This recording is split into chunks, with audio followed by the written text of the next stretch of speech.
राधे राधे, कुंज बिहारी लाल की जय। कैसे हैं आप लोग? पूर्ण विश्वास है बहुत ही कुशल मंगल होंगे और उतने ही कुशल मंगल ढंग से आप लोगों का अध्ययन भी चल रहा होगा। पुनः उपस्थित हैं भागवतम कक्षा लेकर के। कल हमने भागवत जी का परिचय समझा था। क्या समझा था?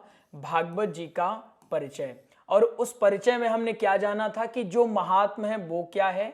इस परिचय में हमने महात्म के बारे में समझा था। भागवत का प्रथम श्लोक कौन सा है और भागवत के महात्म का प्रथम श्लोक कौन सा, ये हमने समझा था।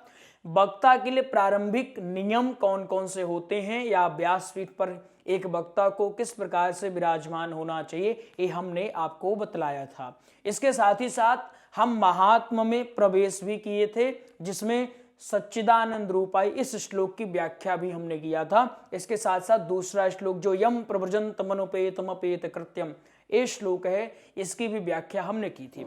अब आपको शुरू से समझाने का प्रयास करते हैं। देखिए, आज पार्ट 2 है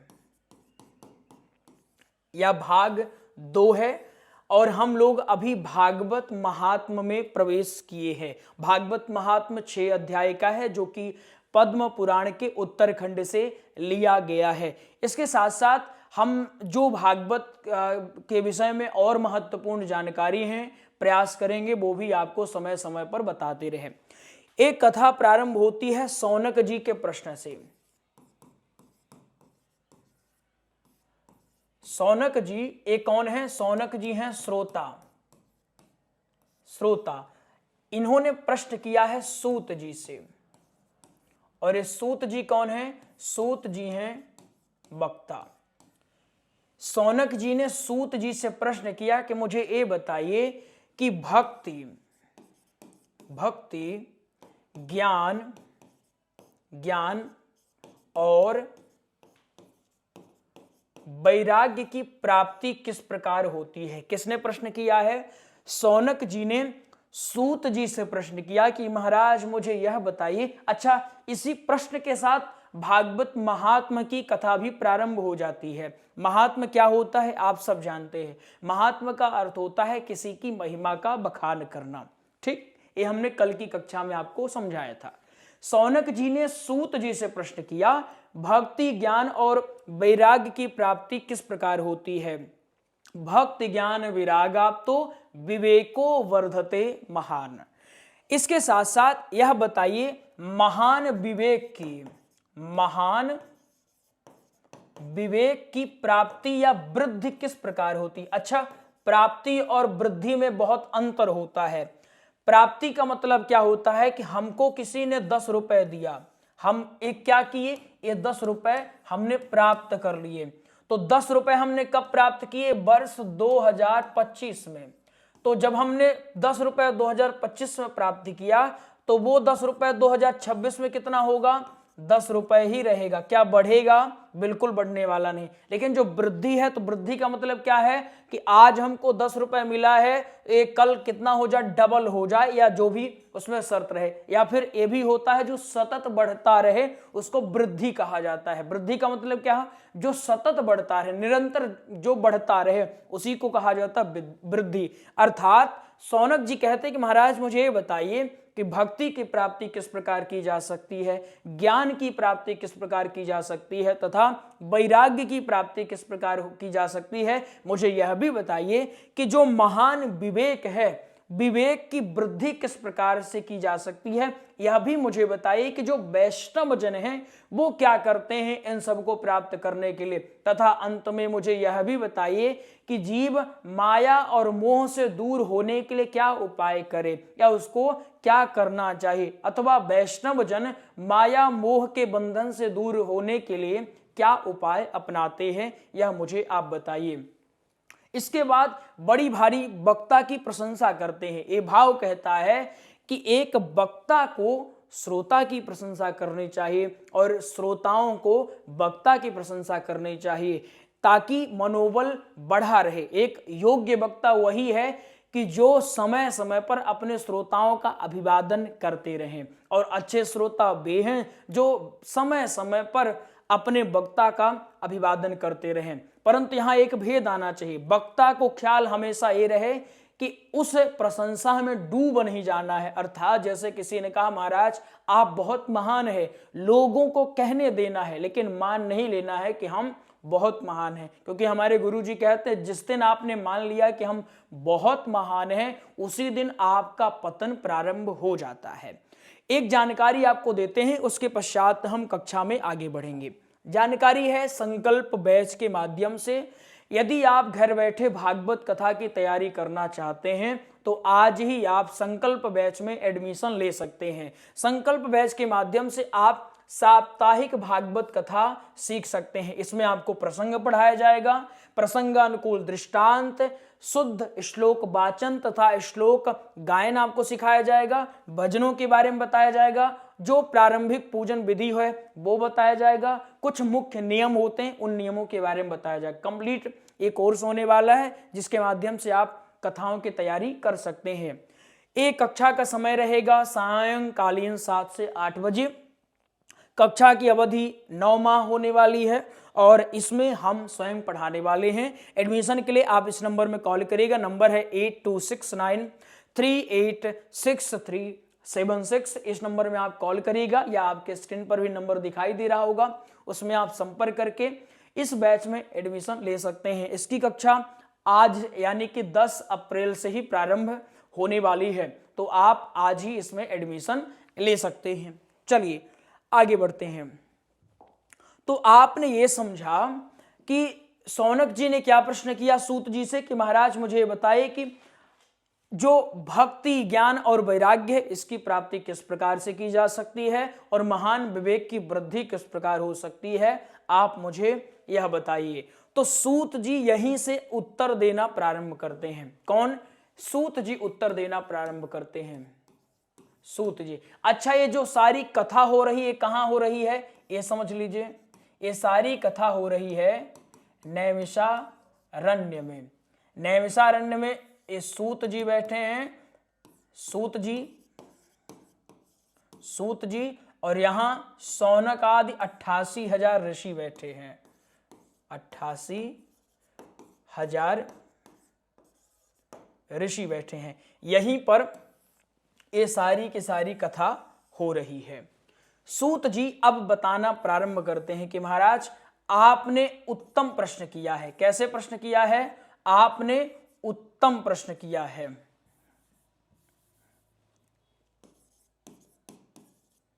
आपका प्रश्न कैसा है? उत्तम प्रश्न है। ये भाव कहता है कि जब भी कोई हमसे प्रश्न पूछे और अगर उसका प्रश्न उत्तम है तो प्रशंसा करना बनता है। आपने उत्तम प्रश्न किया है और इस कलिकाल में या जो भगवान की भक्ति को पाना चाहते हैं, माया से दूर होना चाहते हैं, मोह रूपी बंधन से मुक्त होना चाहते हैं, उनके लिए सबसे अच्छा एक साधन है। अन्यत्र 1000 साधनों से अच्छा है एक साधन का अनुसरण कर लेना। और वो साधन कौन सा है? वो साधन है भागवत कथा। कौन सा साधन है? भागवत कथा। और ये भागवत कथा देवताओं को भी दुर्लभ है। कौन कह रहा है? सूत जी महाराज कह रहे हैं। सबसे पहले सूत जी ने क्या कहा, ये आप अपने श्रोताओं को बताइएगा कि इस प्रकार से प्रश्न पूछा गया। तत्पश्चात सूत जी महाराज कहते हैं, हे ऋषिवर, आपने जो प्रश्न पूछा है ये सर्वोत्तम है। ये प्रश्न जो आपने किया है केवल एक व्यक्ति के लिए नहीं किया, अपितु ये संपूर्ण जीवों के कल्याण के लिए किया है।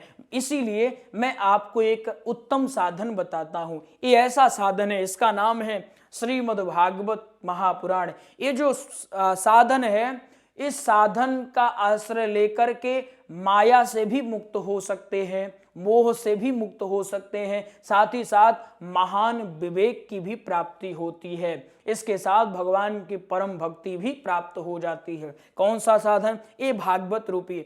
और एक बात मैं और समझा दूं आपको, ये जो भागवत है ये कैसा है? ये भागवत देव दुर्लभ है। देव दुर्लभ है। देखिए, अच्छा ये देव दुर्लभ वाली कथा यहां पर क्यों आती है जानते हैं आप? ताकि जो आम श्रोता हैं उनको पता चल सके कि भागवत जो सुनने के लिए वो बैठे हैं वो कोई मामूली ग्रंथ या कोई मामूली किताब नहीं है, वो भगवान श्री कृष्ण का ही वांगमय रूप है। इसीलिए कहा ये कथा यहां पर जुड़ी हुई है कि भागवत कैसी है, देवताओं को भी दुर्लभ है।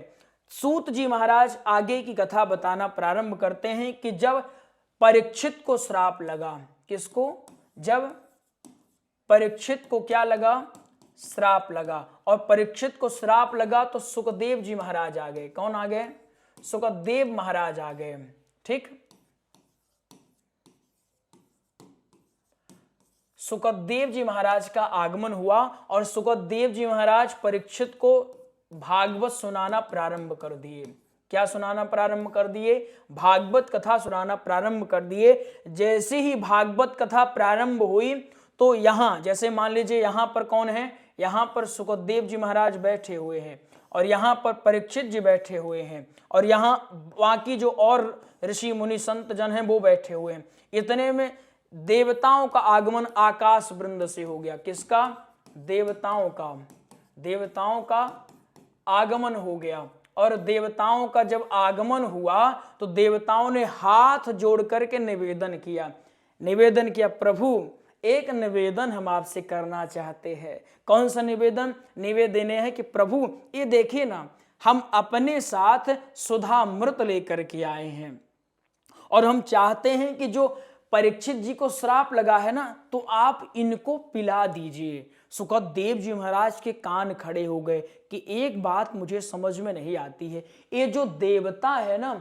ये देवता बड़े चालाक है और ये जो सुधामृत लेकर के आए हैं, ये सुधामृत के लिए मरने मारने तक के लिए तैयार रहते हैं।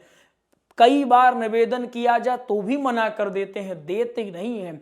तो आज एक कैसे अचानक लेकर के आए हैं, वो भी बिना कुछ कहे, ना हमने इनको बुलाया ना परीक्षित ने आवाज लगाई, फिर भी ये भागे भागे आए हैं। सुखदेव जी महाराज फिर भी कहते हैं कि अच्छा देवताओं, यदि आप लेकर के आए हो, परीक्षित आपके सामने हैं, आप इनको पिला दीजिए, हम तो रोक नहीं रहे हैं। देखिए जिस प्रकार से देवता आए और जिस प्रकार से उन्होंने दंडवत प्रणाम किया, तो सूत जी महाराज जानते हैं उनके लिए क्या शब्द का प्रयोग किए हैं। सूत जी कहते हैं कि सुकम नत्वा वदन सर्वे स्वकार्य कुशलाह सुरा है। अपना काम निकालने में जो निपुण देवताएं हैं वो आकर के सुकम नत्वा, सुखदेव जी के सामने नतमस्तक हो गए, दंडवत प्रणाम करने लगे। सुखदेव जी महाराज ने कहा कि पिलाइए। देवताओं ने कहा प्रभु एक निवेदन और करना चाहते हैं। क्या निवेदन, हम चाहते हैं कि जो हम सुधामृत लेकर के आए हैं वो आप परीक्षित को पिला दीजिए, परंतु जो हम ये आप भागवतामृत परीक्षित को पिलाने जा रहे हैं, कृपया करके आप हमें पिला दीजिए। इतना सुनते ही कि ये देवता विनिमय करने आए हैं, जितना सुना तुरंत क्रोधित हो गए और क्रोध में आके कहते हैं क्व सुधा को कथा लोके। जो सुधामृत है, जो घड़ा रखा हुआ है, उस घड़े की ओर इशारा करते के कहते देवताओं क्व सुधा को कथा लोके क्व कवाचः क्व मणिर्महान ब्रह्मरातो विचारिवम तदा देवांजहासः। परिहास उड़ा के कहते हैं सुखदेव जी महाराज कि अरे तुमको लज्जा नहीं आई, तुम कितने ठगी हो। हमने सुना था तुम्हारे बारे में, लेकिन आज मैंने देख भी लिया। बताओ तुम लोग कांच का टुकड़ा देकर के ये बहुमूल्य मणि लेने आए हो। बताओ ऐसा सौदा थोड़ी होता है। सौदा तब होता है जब दोनों वस्तुएं समान मूल्य की हो। लेकिन तुम्हारी जो ये तुम्हारा सुधामृत है ये कांच के टुकड़े के समान है, और जो मेरा यह भागवतामृत है ये असंख्य मणियों के समान है। क्व सुधा को कथा लोके क्व काचः, कहाँ तुम्हारा ये कांच का टुकड़ा और कहाँ हमारी ये भागवत रूपी मणि, विनिमय नहीं हो सकता। और खूब परिहास करके उनको डांट फटकार करके भगा दिया। सुखदेव जी महाराज ने कहा अरे ठगियों, जिस प्रकार से बाकी श्रोता बैठे हैं तुम भी श्रोता बन के आते, यहाँ बैठते कथा सुनते, हम तुम्हें मना थोड़ी करते, किसी के लिए बाध्य नहीं है। परंतु तुम लोग तो व्यापारी बन के आए हो और एक कथा किसी व्यापारी के लिए नहीं है। बंधुओं सदैव याद रखिएगा, कथा उसी को सुनानी चाहिए जो कथा सुनने का अधिकारी होना चाहिए। आप राम कथा में पढ़ते हैं भगवान शंकर ने राम कथा की रचना की, रच महेश निज मानस राखा, और उसको कहाँ रखा? निज मानस, अपनी बुद्धि में, अपने मानस में ही रख लिया, किसी से प्रकट नहीं किया। प्रकट तब किया जब उन्होंने मां पार्वती को देखा कि ये हर तरह से योग्य हैं, उन्हीं के सामने प्रकट किया, उन्हीं को सुनाया है। तो कथा तभी सुनानी चाहिए जब कोई योग्य व्यक्ति मिल जाए, निष्ठावान व्यक्ति मिल जाए, और कथा उन्हीं से सुननी भी चाहिए जो वास्तव में विद्वान हो, जानकार हो, समझते हो, जिन्हें वेद का ज्ञान हो, वेदांग का ज्ञान हो, शास्त्रों का ज्ञान हो, पुराणों का ज्ञान हो, जो दृष्टांत देने में निपुण हो, ऐसों को वक्ता नियुक्त करना चाहिए। इस प्रकार से सुखदेव जी ने जब भगा दिया तो फिर जानते हैं क्या हुआ? आश्चर्य हुआ। सारे देवता ब्रह्मलोक में ब्रह्मा जी के पास पहुंचते हैं। ब्रह्मा जी, गड़बड़ हो गया। क्या गड़बड़ हुआ? हम गए थे नीचे, पृथ्वी लोक में कथा प्रारंभ हो रही, हमने उनसे प्रस्ताव रखा कि हमारा ये अमृत का कलश ले लो, लेकिन उन्होंने हमको भगा दिया। क्या कहा? उन्होंने कहा को सुधा को कथा लोके को काचह को मणिर्महान, और उन्होंने अंत में ब्रह्मरातो विचारिवं तदा देवांजहासः, हमारा खूब परिहास उड़ाया और कहा कहाँ तुम्हारा यह सुधामृत, और कहाँ हमारा भागवतामृत, कहाँ राजा भोज, और कहाँ गंगू तेली वाली बात उन्होंने कह दिया। ब्रह्मा जी ने विचार किया कि आखिर ऐसा क्यों कहा? ये भाग जो सुधामृत है कोई मामूली चीज नहीं है, समुद्र मंथन के दौरान निकला था, बड़ा परिश्रम लगा, देवता लोग इसको खूब संजो करके रखते हैं। परंतु ब्रह्मा जी ने क्या किया? इंतजार किया। ब्रह्मा जी ने क्या किया? ब्रह्मा जी ने प्रतीक्षा की, कोई बात नहीं, आज ही कथा प्रारंभ हो रही है, होने दो 7 दिन तक कथा, देख लेते हैं कि क्या चमत्कार है। 7 दिन बाद क्या देखते हैं कि परीक्षित को मोक्ष की प्राप्ति हो गई। भागे भागे सत्यलोक में पहुंचे, और सत्यलोक में एक तराजू है, उसी तराजू पर एक तरफ भागवत रखा गया और दूसरी तरफ समस्त शास्त्र रखे गए, पुराण रखे गए, वेद रखे गए, वेदांग रखे गए। लेकिन क्या देखा कि अंत में सर्वश्रेष्ठ श्रीमद् भागवत महापुराण ही हुआ। ब्रह्मा जी भी नतमस्तक हो गए। ब्रह्मा जी बारंबार कहने लगे, हो भी क्यों ना, जिस ग्रंथ में या जिस रचना में भगवान की लीलाएं समाहित हो, भगवान का नाम समाहित हो, वो रचना तो सर्वश्रेष्ठ ही होती है। जिस प्रकार से भगवान का भक्त, जो भगवान का भक्त भगवान के नाम का आश्रय ले लेता है, संसार में उससे श्रेष्ठ कोई और रह ही नहीं जाता है। इन नाम का चमत्कार या प्रभाव होता है। कुछ नहीं आता है मत करिए, अरे नाम तो जप सकते हैं, माला नहीं है वो भी जाने दीजिए, बस हृदय में सीताराम सीताराम, राधे श्याम, जो आपको प्रिय लगे वो नाम जपते जाइए। ये नाम का प्रभाव होता है, ये नाम का प्रभाव ही है, या भगवान की कथाओं का ही प्रभाव है कि भागवत महापुराण सर्वश्रेष्ठ निकले और सभी नतमस्तक हो गए। एक तुलना करके आपको समझाते हैं। बहुत सारे विद्वान बताते हैं कि आखिर भागवत कथा क्यों श्रेष्ठ होती हैं, ये आप अपनी कथा के दौरान बता सकते हैं। एक तरफ भागवत कथा और दूसरी तरफ सुधामृत, एक तरफ भागवतामृत दूसरी तरफ सुधामृत है। आखिर भागवत कथा और सुधामृत में क्या भेद है? देखिए, जो भागवत कथा है वो कैसी हैं? वो हैं असीमित। असीमित माने जितनी बार आपकी इच्छा पड़े सुन लीजिए, कोई समस्या नहीं है, जितनी बार आपको मन करे आप रसपान करते जाइए, असीमित है ये।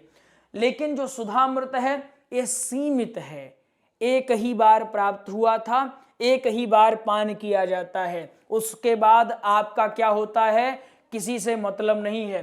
परंतु सुधा हमारा भागवतामृत कैसा है? असीमित है, कई बार सुनिए, लाख बार, करोड़ बार, जब तक आपका जीवन है सुनते जाइए। इसके साथ हमारा भागवतामृत अत्यंत सुलभ है। सुलभ मतलब अब बताइए कितनी आसानी से हमको ये देव दुर्लभ कथा प्राप्त हो रही। एक कथा कोई मामूली नहीं है बंधुओं, एक कथा को आप कोई कहानी कविता मत समझिएगा। एक कथा वही कथा है जो देवताओं को भी सुलभ नहीं हो सकी। ये भागवत कथा हम सभी को सुलभ है, परंतु जो सुधामृत है ये अत्यंत दुर्लभ है। इसके लिए हमें स्वर्गलोक में जाना पड़ेगा, पान करना पड़ेगा, उस योग्य बनना पड़ेगा। तो हमको मिलेगा, परंतु हमारा भागवतामृत सबके लिए सुलभ है। पुण्यात्मा हो, पापात्मा हो, जैसी भी आत्मा हो, सबको यह सुलभ है। इसके साथ साथ ये हमारा भागवतामृत टिकाऊ है। एक बार कोई निष्ठा के साथ रसास्वादन कर लिया तो उसकी मुक्ति धुंधकारी के जैसे ही हो जाती है। परंतु सुधामृत अल्पकालिक है। अल्पकालिक क्यों है? जैसे सुधामृत किसको मिलता है? जो पुण्यात्मा है, जो पुण्य करके स्वर्ग लोक पहुंचा है, उसको सुधामृत दिया जाता है। और ये टिकाऊ नहीं है। सुधामृत पीने के बाद आपको एक माला पहना दी जाएगी और उस माला के जो पुष्प हैं तभी तक हरे भरे रहेंगे जब तक आपका पुण्य रहेगा। जैसे जैसे आपका पुण्य क्षीण होता जाएगा वैसे वैसे वो माला मुरझाती जाएगी, और जब माला मुरझा जाएगी तो फिर से आपको भेज दिया जाएगा कि जाओ फिर से पुण्य अर्जित करो और फिर से आना। परंतु जो भागवतामृत का रसपान एक बार कर लेता है उसके पश्चात फिर उसे भव सागर के चक्कर लगाने की कोई विशेष आवश्यकता नहीं पड़ती है। आज की कक्षा में इतना ही, शेष हम कल श्रवण करेंगे। तब तक के लिए राधे राधे। कुंज बिहारी लाल की जय।